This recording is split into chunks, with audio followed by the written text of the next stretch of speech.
అదే సో ఇప్పుడు ఉన్న వాళ్ళందరూ జీసస్ని ఫాలో అవుతున్న వాళ్ళు కాదా, వాళ్ళు ఇంకా ఏదో ఫాలో అవుతున్నట్ట? లేదండి, ఖచ్చితంగా ఒక జోక్ ఉంది. ప్రపంచంలో ఒకే ఒక క్రైస్తవుడు ఉండేవాడు, ఆయన కూడా 2000 సంవత్సరాల క్రితం చనిపోయాడు అని చెప్పి. ప్రపంచంలో ఎవరో క్రైస్తవులు లేరు ఇప్పుడు. క్రీస్తు చెప్పింది వేరు, క్రీస్తుని ఫాలో అయ్యే వాళ్ళందరూ చేసేది వేరు. ఇప్పుడు ప్రపంచంలో ఎవడో క్రీస్తుని ఫాలో అవ్వట్లేదు.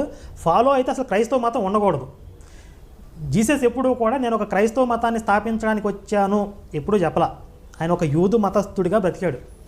ఆ యోధా మతాచారాల ప్రకారమే ఆయనకు సున్నతి కూడా జరిగింది. 8వ రోజు సున్నతి జరిగింది. ఆ యూదు మతాచారాల ప్రకారం ఆయన జీవించాడు. ఆయన కొత్తగా నేను ఒక క్రైస్తవ మతాన్ని ప్రారంభిస్తాను, నన్ను దేవుడిగా చేసుకుని ఆరాధించండి, ఇవేమీ చెప్పలేదు.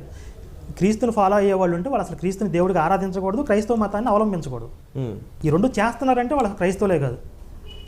ఇంకా రాకండిగా చెప్పగలను బైబిల్లో నుంచి. ఓకే, సో సరే, ఇప్పుడు నేను అంత పండిత చర్చలోకి నేను వెళ్ళలేదు, ఎందుకంటే నేను ఎప్పుడు అవేం చదవలేదు. నాకున్న ప్రెమిసెస్ అంటే నేను కాన్స్టిట్యూషన్ వరకు నేను పరిమితం అవుతాను.